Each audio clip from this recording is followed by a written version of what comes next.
The Ugly Duckling by Hans Christian Andersen. It was lovely summer weather in the country, and the golden corn, the green oats, and the haystacks piled up in the meadows looked beautiful.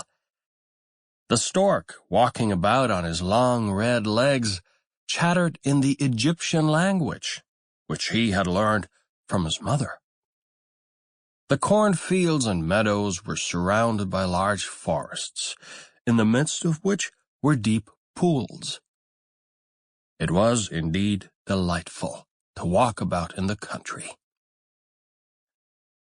In a sunny spot stood a pleasant old farmhouse close by a deep river, and from the house down to the waterside grew great burdock leaves, so high that under the tallest of them a little child could stand upright. The spot was as wild as the center of a thick wood.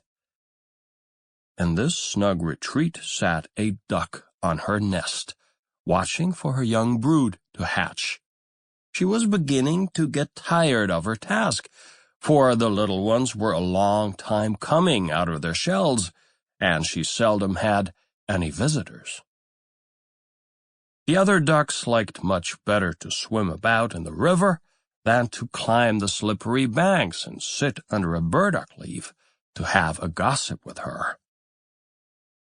At length one shell cracked, and then another, and from each egg came a living creature that lifted its head and cried, "Peep, peep!" "Quack, quack," said the mother, and then they all quacked as well as they could, and looked about them on every side at the large green leaves. Their mother allowed them to look as much as they liked, because green is good for the eyes. "How large the world is," said the young ducks when they found how much more room they now had than while they were inside the eggshell. "Do you imagine this is the whole world?" asked the mother. "Wait till you've seen the garden. It stretches far beyond that to the parson's field, but I have never ventured to such a distance. Are you all out?" she continued, rising. "No, I declare the largest egg lies there still. I wonder how long this is to last. I am quite tired of it."